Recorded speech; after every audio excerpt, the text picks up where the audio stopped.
Welcome back to the Elijah Rising podcast. Today, we're going to be talking about familial trafficking and the work that an amazing organization called Hands of Justice is doing to combat both it and other forms of trafficking.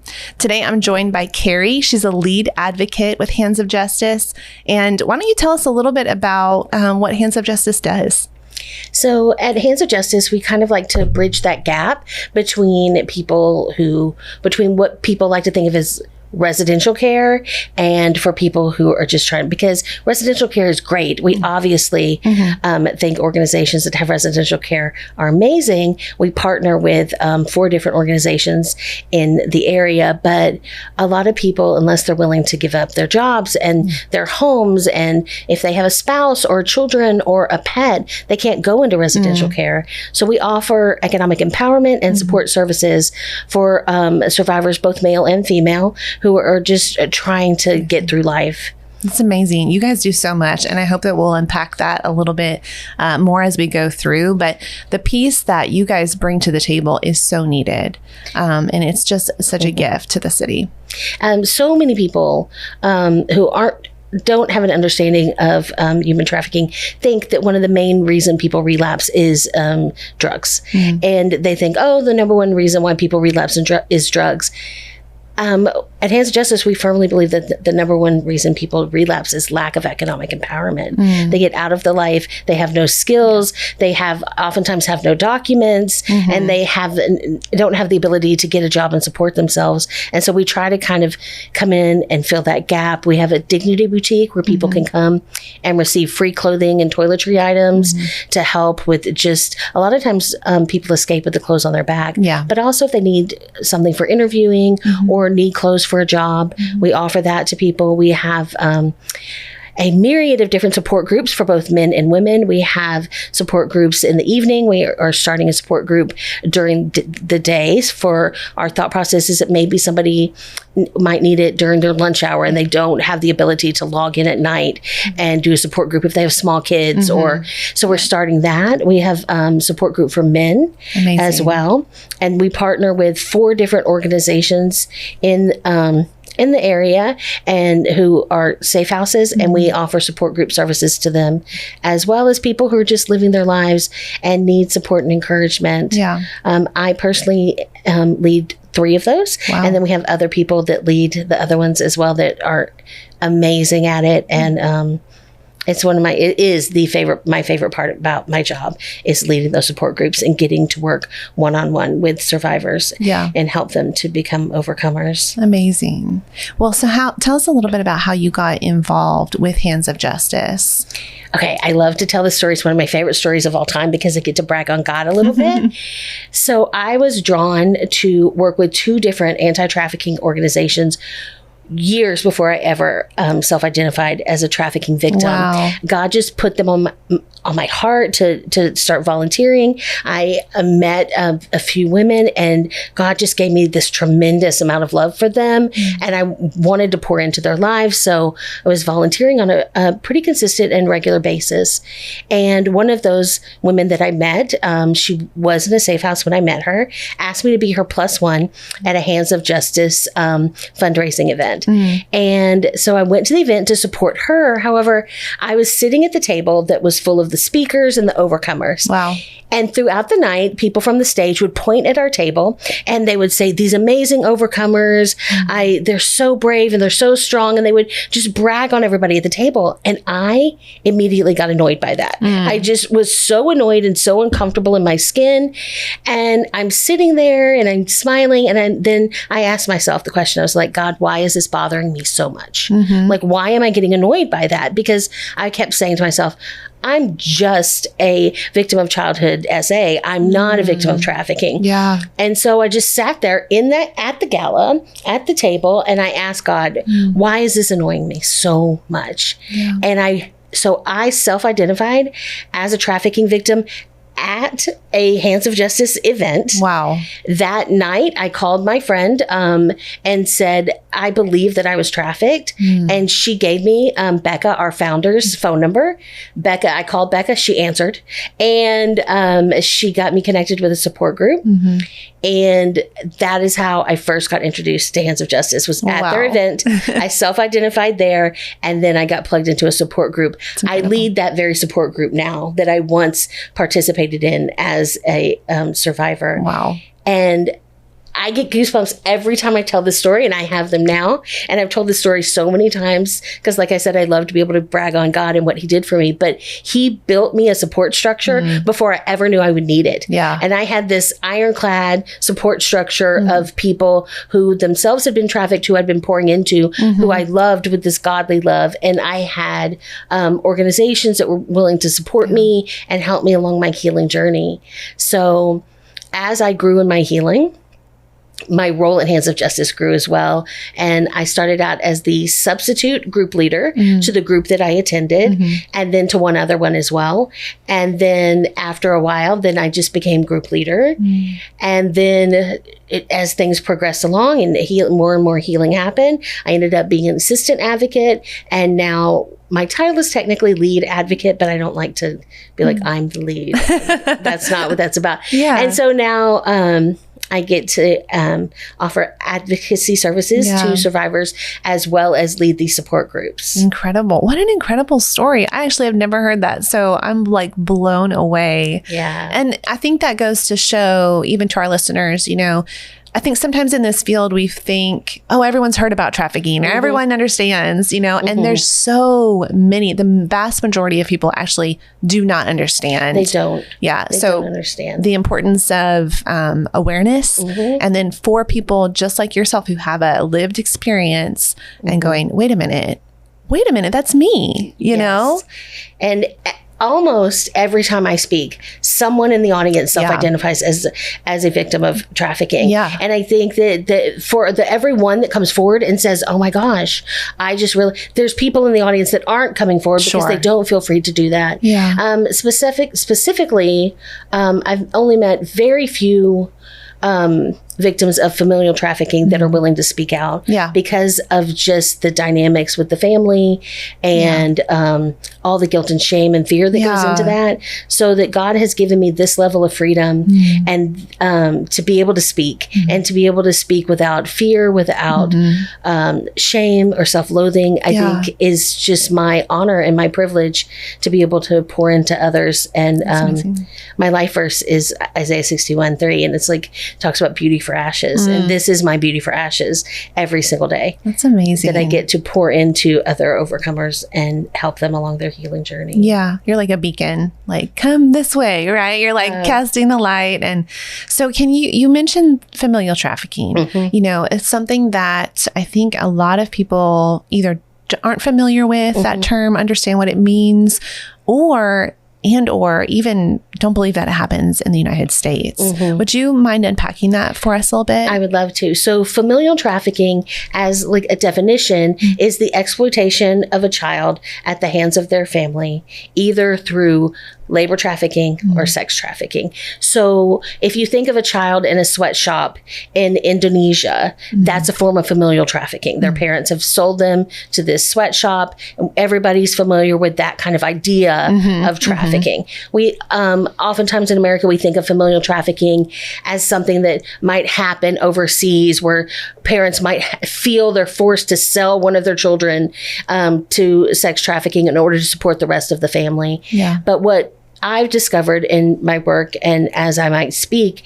is that people do not think familial trafficking is something that happens here in the United States. Correct. Yeah. And they are very uncomfortable with the idea that it's happening in every city and every town in the United States of America. It's happening. Yeah. And I think people like to kind of put up a blinder when it comes, that doesn't happen here.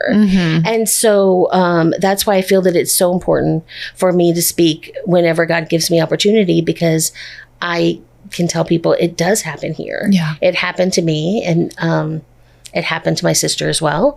And it's happening all around you. And at no point in my childhood or adolescence did anyone, a teacher, a counselor, anyone recognize what was going on with me and help.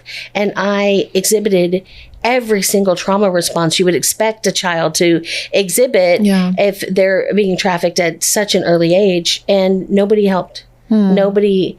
So whatever I can do to raise awareness, to speak, because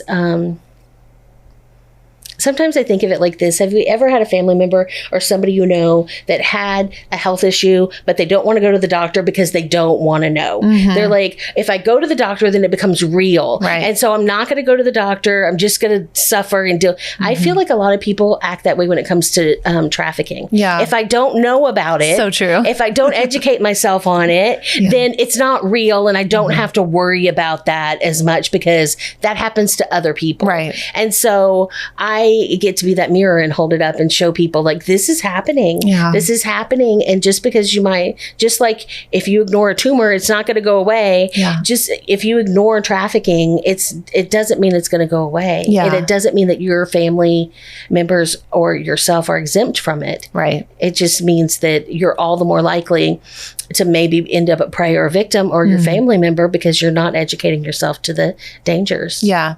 Yeah. And I think it's taken so, there's so much nuance with familial trafficking, you know, and you mentioned, you know, the signs and the exhibiting behaviors. Do you mind touching on that just a little bit? I'm thinking for our listeners, maybe who are like teachers or, you know, in places where there are kids around, but even if you're not in that position, if you have children or teenagers and they have friends and they come over, I mean, these are things that we can be educated to watch out for them as well. Exactly. You know? I think it's very hard for people to look at a child and ask themselves, is this child exhibiting signs of PTSD or complex PTSD? Yeah. Because they don't want to think that way. So for me, I, just to give a little context, I was trafficked at the beginning at the age of 3. My sister was born with a birth defect in her eyes, and my parents needed money for surgery. And I earned the money for that surgery. And that is when my trafficking journey began at 3. Wow. So people don't want to look at a 3-year-old or a 5-year-old. So for me, one of the main things is I was incredibly disconnected from my body because I just compartmentalized. So I was very awkward and very things that were easy for other people to do, like in gym class. I physically couldn't do them. I did not know how to move the way everybody else moved. I couldn't. So I was very disconnected from my body. I was incredibly anxious at a very early age. Yeah. Also, I was, forced to, it wasn't, once the sex trafficking ended for me, then after that point, I was forced to earn my keep through doing all of the cooking, I started cooking dinner at 8 years old for the family. Wow. Had to make a menu, a grocery list, all of the things. So then, the all of that fear and that trauma, it just continued on of did I hang their shirts up the right way? Is there any grit left in the sink from cleaning the sink? Am I going to get beat for that? So the anxiety that I felt even after the trafficking started was incredibly apparent. I was an incredibly anxious child, but nobody helped and nobody cared. And so I didn't act out in the traditional ways that people think through, because again, I was 3. Yeah. So I'm not going to go out and drink or use drugs or do any of the things that you would perceive as typical acting out behavior, because I didn't have that ability to do that. But I was incredibly disassociative. I could disassociate at the drop of a hat. I loved to read and just lose myself. I still do. It's the only socially approved form of disassociation is reading. And so I would just check out and I would be gone. And I exhibited signs of ADHD, but it was really the symptoms of PTSD. Yeah, interesting. And so often, if you look at just on paper, the signs of ADHD in a child and the signs of complex PTSD in a child, a lot of those are overlap.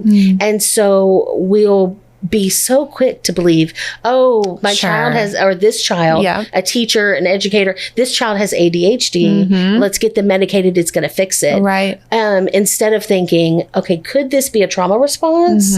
It could be ADHD, but it Yeah. also could be a trauma response. Man. And as educators and school counselors, daycare workers, Yeah. you may be the only people Yeah. that this child ever sees. I went to school. Yeah. I participated in extracurricular activities because I had to appear to be normal. Yeah. Yeah. And so there were opportunities, but there was just nobody Yeah. who was willing to look past my quote unquote problems to see what the root cause might have been. Yeah, that was, you bring up a really interesting point because,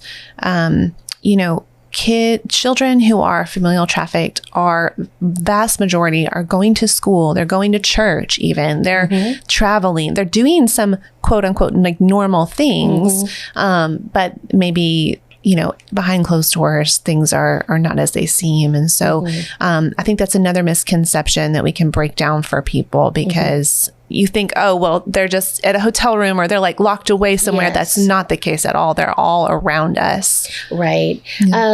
So statistically, across the board, children and adults, only 2% of people who are trafficked are kidnapped. So that applies to children as well as adults. So people like to have this image of, oh, if my child's not kidnapped, they're not going to be trafficked. This isn't something I have to worry about. Yeah. But if there's an uncle or an aunt who takes them for long periods of time, if there's a neighbor that babysits and cares for them, it can be happening to your child. And so that level of awareness, nobody wants to think that. Yeah. Nobody wants to sit there and think, is my child, you don't want to make your child be afraid. Yeah, You don't want right. to cross that. But at the same time, because nobody likes to think that, it's a leading contributor to children being exploited and not getting help that they need. Yeah. Like long term. Totally. We've done so many outreaches where, a young girl will come into the hotel room and we meet with her and talk with her. And she's like, oh, well, I have to get back to class tomorrow. Or, my uncle's waiting for me. I mean, just the craziest scenarios. And you're like, oh my, it's just right here. And it's really is all around us in our neighborhoods. And like you said, daycares, all of these things. Would you mind sharing a little bit more about what Hands of Justice does? There is so much that you guys are doing. And you have such a amazing team working alongside survivors. But you mentioned that you have support groups for men. I mean, I know I could go on and on, right? But let's just start there. So what does that look like? And I do want to stress that there's only 4 of us on staff. So we're a very small organization. So while my role may be lead advocate, we do whatever needs to get done. Sure. Many hats. We do. We wear a lot of hats. Yeah. So support groups are my favorite part of what I get to do. I personally get to lead 3. And then we have support groups for men. We have a daytime support group as well. And then we have a support group for family members of trafficking victims. Yeah. And so we try to be very holistic in our approach to this because trafficking affects the entire family. Yeah. 30% of trafficking victims are male, and we're one of the few organizations that offer services to men. They are completely separate from our services to women because for obvious reasons, we don't want there to be any re-traumatization or issues. So we partner with, in our support groups, with 4 organizations in the Houston area who have safe homes, and I get to lead support groups with them. And then we also have support groups for people, much like myself, when I needed that support group, when I first self-identified, who were living their lives but need that support and that structure. Yeah. So we will get together via Zoom, and so they're open nationwide. We get together, there'll be a topic for the week, but oftentimes I might have a great topic in mind and then somebody will need help with a certain thing. Sure. So like God just gives me strength to pivot. Yeah. And we just lean into one another. We support one another wherever we may be in our walk. We'll have people who've been out of the life for a very, very long time. And then we'll have people who are fresh out of the life in these support groups. And so we just, support one another and encourage one another to keep going. Yeah. And it's very much a judgment-free zone, which is very, very important. For me, the first time I came to a support group, it felt very much like when you would walk into like a church for the first time and feel like everybody's like-minded, or if you do some sort of like crocheting or knitting or pottery or whatever, when you would go to like an event and everybody there is like you and everybody has the same kind of interest as you. For me, it felt very much like, oh, okay, everybody here is like me and they get it and they understand. And so our traumas may be very different. Mine started at a very young age and ended at a young age, but trauma is trauma. And so we just, it's the pillar of what we do at Hands of Justice. After that point, after support groups, we have our advocacy services, scholarships, GED training, like I said, and then we try to have outings periodically throughout the year where people from the different organizations and the support groups can all get together. And I have to tell you, these are some of the most beautiful times. Our Christmas party is always one of the most encouraging and beautiful times of the year, because you might have people my age who've been trafficked and all the way down to maybe teenagers at these places. And so for everybody to see, like, we're all living life. We're all walking towards healing. We're all doing the work that needs to be done. And it's just such an encouragement to be in a big space that's full of overcomers. And we hear stories afterwards like, that blessed me so much. So and so, when she said that, it was such a blessing to me and it resonated with me.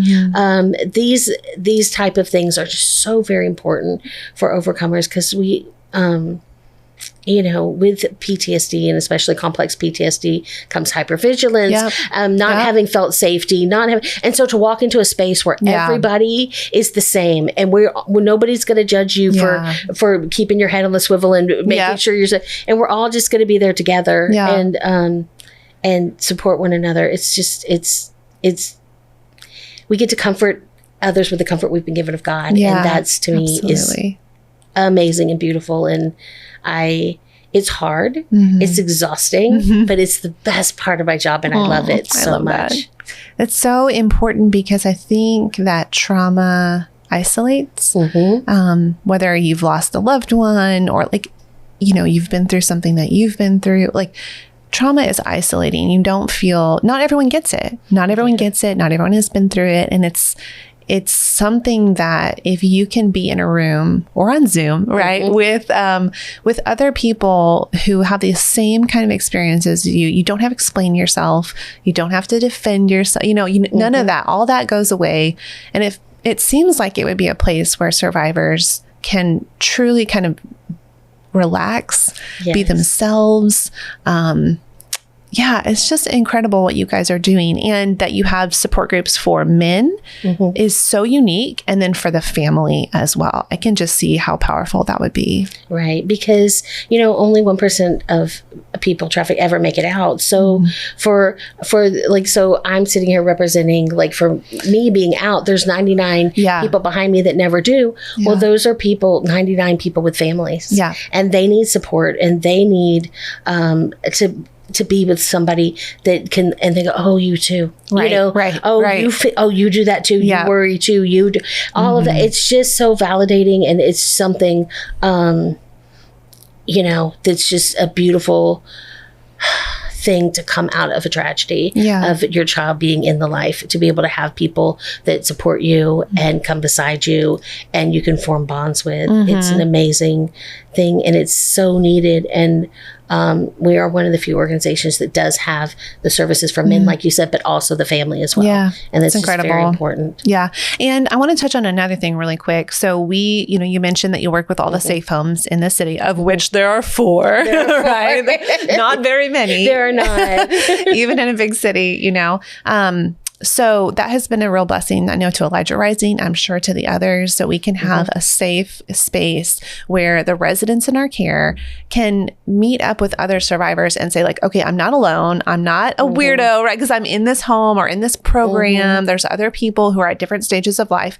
And not only that, but they're down the road maybe from where I want to be. And so that's that's something to aspire to, and they're not with our staff, right? Because I'm sure they get tired of our staff all the time. So it's just such a win for us. And I hope it's a win for you guys. But we've been so blessed by those support groups. And I know others have been too, you know?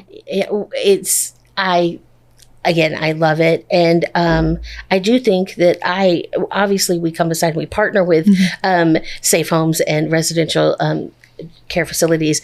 But I think that when you're in the same place with the same people day in and day out, you tend to get this kind of myopic and this slightly jaded view on things. And so just to be able to have an outlet and be able to talk to somebody that you don't talk to every day or sees, and I don't know what's going on in the house. I get to just have fresh ears and hold space for them and what they're going through. And I think it's just it's for me, and I hope for them, it's a beautiful thing to be able to offer them a outlet that's outside of what their day in, day out life is. Yeah. Because when you're with, when you're in these programs and you're not locked in, but you're committed. Yes, you're kind of working the program. Yes. It's just becomes very like little things, get blown up into big things. But then when you communicate it to somebody, you're like, wait. Now that I say it out loud. And to somebody who's not in the house with me, maybe that wasn't that big of a deal after all. But when you're in the house, it's kind of like a pressure cooker in these homes. Yeah. And so like I get to be that steam valve and where they can just let off the pressure a little bit and then they can go back and then for a week and then they get to come back to me, let off a little pressure of what's going on in their day-to-day lives and then go. So I get to be a small part of what their healing journey is. And I'm grateful for that. That's huge. And it is such an interesting niche because, I think even in the movement, we think, there's so much healing. There's so much restorative work that needs to be done. A safe home is the answer. But to your point, it's not always the answer for everybody. Not everyone can, have the time or the space to do that. Many people, women have children. So that's the number one reason nationwide that women get rejected from programs. Yes. Because they have children in their care. They can't just, drop them off with Nana or whatever. They don't have that luxury. And so, it really is a unique niche that you guys have to serve kind of that in-between place where survivors are trying to rebuild, trying to heal, but also having to manage just day-to-day things. So is there like a success story that you might want to share with our listeners? Yes, I love getting asked that. So I'm going to share one from About Group and then one from, as I said, I've recently gotten the privilege of having the Elijah Rising ladies join me for support group. And they are also in group with ladies from another organization as well. And it's so interesting to me because when the ladies are by themselves, they might be complaining. They might be telling me everything that's gone wrong that week. But when the two organizations come together, it creates this environment where one person may share, and then the ladies from the other organization are speaking life to them and encouraging them. So and I just kind of get to sit back for a minute. And then the other organization will do the same thing as well. And so they are encouraging and supporting one another in these support groups. I'm sorry, I'm getting emotional about it because it's this beautiful thing because it's showing that their healing is progressing. They're having like clear thoughts and understanding, and then they're wanting to pour into people like themselves. And so for me, it's such an encouragement that the groups are working. And so I love that. And whenever they do that, they'll be like, oh, I felt like that. And I wanted to leave and I wanted to throw away everything, but I didn't. This is what worked for me. And it's just huge because I also think that it's huge for me to witness, but I think for the person that's getting to speak life and encourage someone, they've never gotten to be a role model before. They've been more of a cautionary tale, not something to aspire to. So when they get to speak to other women and encourage them with things that have worked for them, it's huge. And it can really be life altering because they're like, oh, wait, I do have something worthwhile to say. I do have something that is actually healing and that will work. And so I love that. And it's so beautiful. And I have an independent client that we're just so very proud of. I'm not going to go into too many of her personal details, but a little over a year ago, she was like 87 pounds. She's walking with a cane. She was had relapsed back into the life and into drugs, and we were worried we were going to lose her. We genuinely were concerned that she was going to die in the life. She has type 1 diabetes and had several strokes. And so we believed she's going to die in the this time. Because on average it takes 7 tries to get out. And so she almost a year ago, she got out of the life. She got off the drugs. She is so clear-headed now and is so grateful. Her favorite thing in life is every Sunday she gets to go to the grocery store and she gets to buy the groceries that she's going to eat that week, and she gets to eat what she wants because she was starved in the life and food was used as control. My goodness. And her absolute joy in life, excited, jumping up and down the way some people might jump up and down because they're going to see Taylor Swift or something else. She is so excited to go to the grocery store. And it's beautiful. And so she is going to be winning an award from a small organization up in Dallas called Lost Lilies. And it's a very small organization. They just want to get together once a year and bless an overcomer and encourage them to keep on fighting the good fight. And so we'll be taking her up to Dallas in June. And then she will have her year freedom date and her year sober in July. That's huge. And so it's amazing to see. It's amazing that she's alive because 1% of us make it out. But it's also amazing to just get to hear how clear she is now, the understanding that she has about what happened to her and everything else. And her story is particularly poignant because she was born in the life. She was born to a drug addicted mother in the life, and then that perpetuated, and now she's breaking that cycle, and she is like setting that boundary, and she's stopping that cycle in her life, and she encourages all of us. And when we might be struggling, we're like, oh, but this one, she's doing so good. And we thought we were going to lose her. We thought she was going to die. And she's here and she's clear-headed and she's not just sober, but she's sober-minded as well. And she recently got baptized. And it's and she says that she feels completely different and she can feel a difference this time. And it's just the power of God and what he can do. And so I'm so very grateful to get to just come alongside her on her healing journey and support and encourage and love her. That's incredible. Carrie, you guys are doing such phenomenal work. I mean, we could sit here all day, I think, and share stories and testimonies. And I would love to do that one sometime. Is there anything else before we sign off for our listeners that we haven't touched on that you think it's important for them to know? Okay. I know that everybody's going to cringe when I say this. And I think that so much like when your pastor talks about tithing, how everybody kind of checks out for a moment. And I'm begging you, please don't check out and just listen. But we're completely a nonprofit. We do not receive any money from the government. None of us are in it for the money. We have a shoestring staff that is doing amazing things and is changing the world one overcomer at a time. But funding is an issue and we need funding. And I don't like to fearmonger or put fear in anyone's heart, but if something happened to somebody you love, a child you loved, you would want us to be there for them. Right. But we can only be there for them if we receive the money. And if you care enough about the victims of trafficking to give. I hate talking about money. I hate talking about that aspect because I believe that God will provide, but also God may provide through the people listening to this podcast and giving them an opportunity to give and letting them know that how vitally important it is, because the overcomer that I talked about and how she's receiving her award and she's sober, if we hadn't been there for her, I'm not saying she might not have gotten sober, but her journey would have been that much harder. Right. And if you were like me and you suddenly self-identified as a victim, you would want us to be there. You would want us to be there because it was personal. But human trafficking is personal.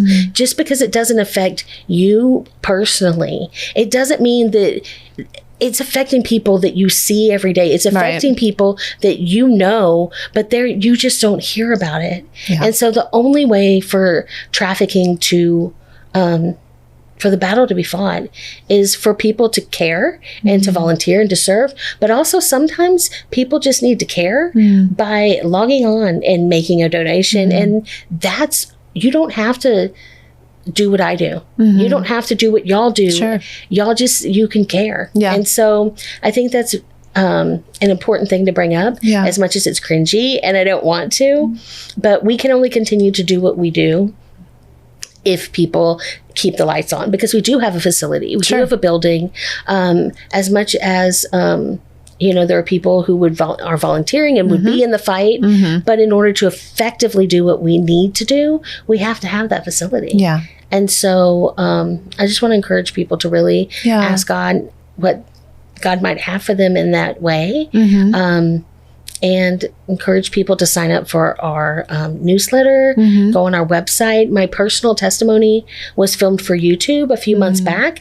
And if you go to the handsofjustice.org's website, it's on there, and you could watch more about my testimony if you want to hear about my story. And something I share with people, and I don't always share it, but I am feeling led to do so right now, is January 30th, 2023, my sister committed suicide as a direct result of the traumas that she suffered as a child, that we both suffered as a child. Yeah. And my sister, she broke in a different way than I broke. I was a very broken little child, but she broke differently than I did. And she didn't get to find healing and pour into other people. She didn't get to find healing and be the wife and the mother that she wanted to be. Yeah. She didn't get to find that. And I did, and I do. And so I praise God for that. And I'm grateful for that. But people are literally dying in the life. And then she'd been out for a long time. She was an adult woman. Yeah. But if people don't get the care that they need and they don't receive the services that they need, this burden can become too heavy to bear. Yeah. And it can become overwhelming. Yeah. And so I was already in this fight before it happened, but now I'm just like, I'm that much more on fire and that much more dedicated because I don't want anybody to end up like my sister. Yeah. I don't want anybody to be alone in their pain. And that's something I don't want. And that's something Hands of Justice as an organization doesn't want, which is why we support people, whether they're family members, they're men, or they're women at all stages and ages. We want to be there for you and hold space and help you heal. It's incredible. Thank you for sharing that. I'm so sorry for your loss. Thank you. There is no doubt that this issue is a life or death. I mean, you've just shared 2 stories out of, I'm sure, dozens or hundreds of where, I mean, it really comes down to life or death. Do we have the resources available? Do we have the people available? And are we willing to meet that need? So, again, they can find you guys at handsofjustice.org. Yes. All the donation portals are there. I'm sure you guys have the other information about your resources. And just to be clear for anybody who is in the Houston area, these guys are in Montgomery County. They're kind of on the north side of Houston, but you guys serve the whole nation. We do. It sounds like. Yeah. Yes. We don't set a boundary. So we support support groups or advocacy services, anyone. So we're not just geographical. We are strategically located in Conroe because there isn't anything up there in that area that's anti-trafficking. So we want to be able to serve Huntsville and that area as well. But we do not put any sort of geographic boundaries on the people that we serve. Which is so cool because you doing it by Zoom, you literally can reach, I mean, so many people. You can just spread and spread and spread and continue to grow. Yeah, that's our hope. Yeah. Well, Carrie, it has been such an honor to have you here. I hope we get to have you again on our podcast. Yes, I would love that. And thank you for having me. You're very welcome. And for giving me this opportunity. Absolutely. I'm grateful. Very, very grateful. Absolutely. It's been a joy and an honor. Thank you so much for listening, and please like and subscribe to the Elijah Rising podcast for more important content just like this.